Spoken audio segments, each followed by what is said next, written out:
So, good day mga kalayas. For today's video, Father's Day, syempre, special.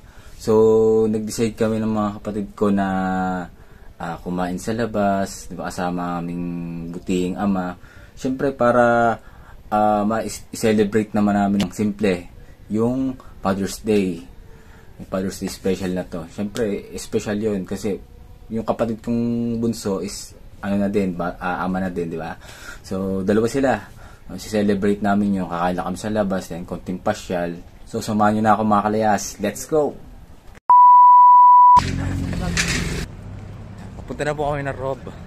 At nasa mga inasal daw ang aking kapatid na babae kasama kanyang mga anak. So, samahan nyo na ako mga kalayas.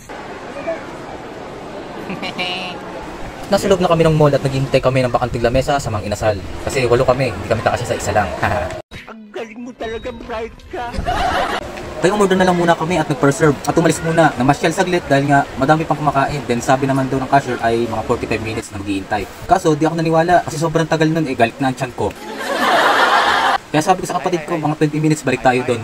At habang namamasyal at naglalakad-lakad din napagtripan ng mga kasama kong aray na sumakay daw din Lalo na mga pamangkin kong aray. Kaya sabi ko na lang ibigay ang hilig ng walang ligalig. May lisensya ba kayo?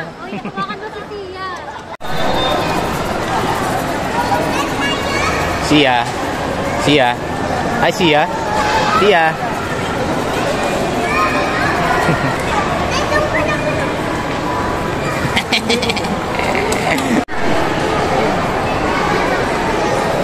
Sia. Kawai.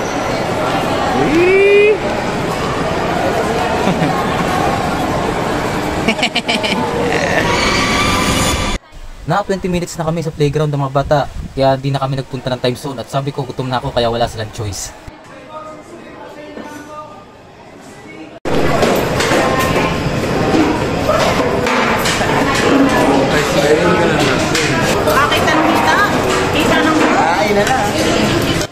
Okay na mga kalayas, let's go!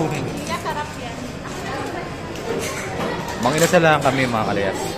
At nakakain na nga kami mga kalayas. Siyempre nakakamay ako dyan para mas masarap kumain, nakagana. Tapos manghang na may sili, di ba? Only rice, kaya sinulit na. Kaso di ako nakarami din Paano ba naman sila ay tapos na? At kahihinang magsikain, samantalang ako ay kumakain pa. Kung mapapansin yung mga kalayas, walang puto ng manok sa plato namin. Ay paano ga naman hiningi ng kabilang table at papakain daw sa aso nila, kaya binigay lang namin. Shoutout po kay ate sa kabilang table. Ay busog naman lahat ay lasa ko yung napasubo kayo. Siyempre uwian na kasi mag-alas 9 na. So yun lamang po and thank you for watching mga kalayas. See you on my next vlog. Sheesh.